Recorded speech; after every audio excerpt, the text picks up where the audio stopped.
సగ్గుబియ్యం వడియాలు చేసి చూపిస్తానండి. అలాగా చక్కగా వచ్చేయండి. అందరికీ శుభోదయం అండి.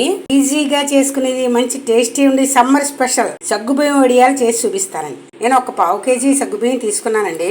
2 లోటాలు నీళ్లు పోసి 1 గంట సగ్గుబియ్యాన్ని నానబెట్టేశానండి. ఇదే లోటాతోటి 5 లోటాలు నీళ్లు పోసాను అట్లా నిద్ర. 5 లోటాలు నీళ్లు మరిగిన తర్వాత నానబెట్టిన సగ్గుబియ్యాన్ని కాసిన అలా వేసుకోవడమండి. పచ్చిమిరపకాయలు మిక్సీ ఆడేసుకుని ఉంచుకున్నాను. కారం ఎంత కారం కావస్తే అంతా వేసేసుకోవడం. జీలకర్ర మాత్రం నేను కలిపేసుకోవాలి, మిక్సీ ఆడితే బాగోదు. మీడియంగా పెట్టుకుని మంట ఉడికిన దాకా మనం ఉడకబెట్టుకోవడం అండి. పొంగుతూ ఉంటుంది, అప్పుడప్పుడు మనం కలుపుతూ ఉండాలండి. అడుగు అంటకుండా ఉంటుంది, పొంగకుండా కూడా ఉంటుంది. చక్కగా ఉడికిపోయింది. మొత్తం స్టవ్ కట్టేసుకోవచ్చు. ఇంకా వడియాలు పెట్టేశాను.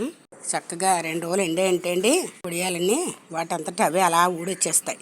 2వ రోజు సాయంత్రానికి వడియాలు కవర్ నుంచి ఇలా విడిపోతూ వచ్చేస్తాయి అన్నమాట. 2 వడియాలు ఎండిపోయాయి, వేయించేసుకుందాం.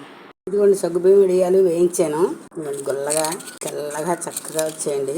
మీరు ఒకసారి ట్రై చేయండి. మీకు ఎలా వచ్చాయో కామెంట్ చేయండి. Please like, share and subscribe. Thank you for watching.